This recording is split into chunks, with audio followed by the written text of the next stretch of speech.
Welcome back, fellow geeks and nerds. In today's video, I'm going to answer 9 of your most burning questions that you left on the last video. Okay, first question. What are atoms and elements, and what are they made of? Atoms are made of protons, neutrons, and electrons, and are the basic building blocks of all ordinary matter, and they can join together to form molecules, which in turn form most of the objects around you. Elements are made of entirely one type of atom, and they are building blocks for all the rest of the matter in the world that atoms alone can't make. Okay, next question. What elements make up the human body? I'm surprised this question didn't come earlier, but here it goes.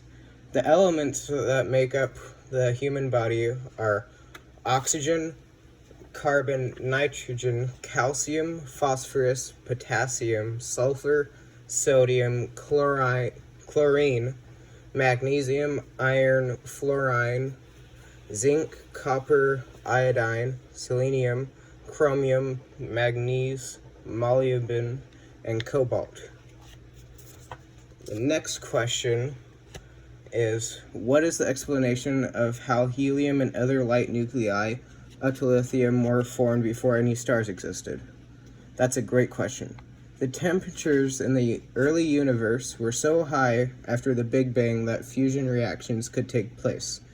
This resulted in the formation of light elements without any stars or gravity. Next question. What is the explanation of how the first stars formed? Stars began forming with the collapse of the densest parts of interstellar clouds that have a high concentration of molecular gas and dust. After the gravity made them collapse, they were so hot they started glowing and turned into what we call stars. The fifth question. How are more massive elements, beryllium up to iron, made by stars? When a star's core runs out of hydrogen, the star begins to die out. The dying star expands into a red giant, and this now begins to manufacture carbon atoms by fusing helium atoms. More massive stars begin a further series of nuclear burning or reaction stages. The elements formed in these stages range from oxygen through iron. The sixth question is, how are elements more massive than iron made by stars? Okay, that's a good one.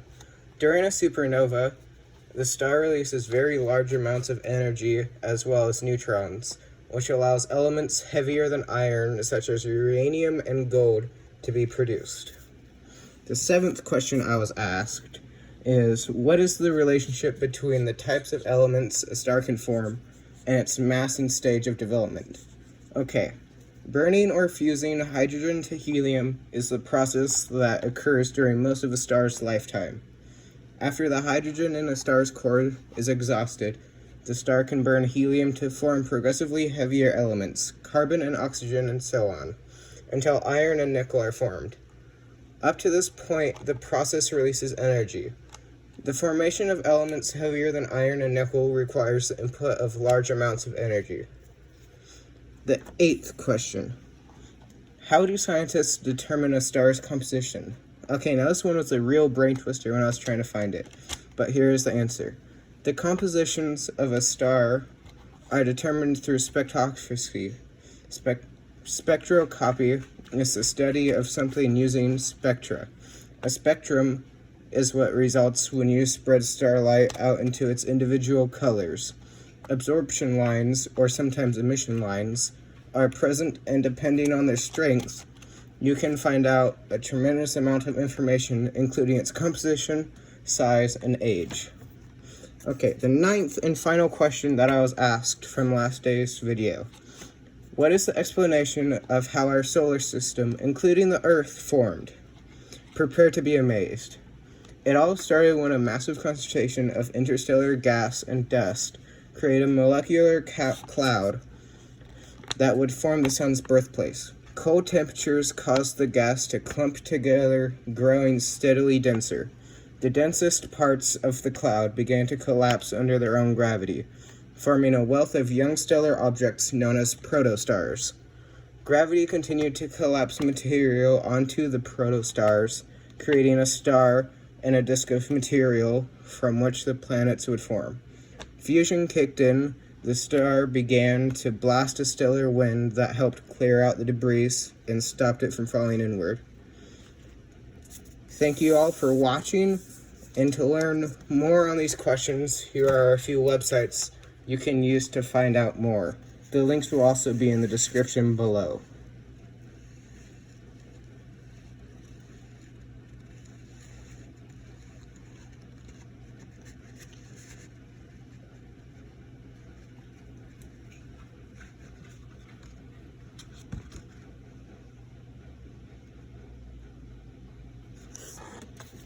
Thank you for all of these questions, you guys, and please ask me some more questions for me to answer next time.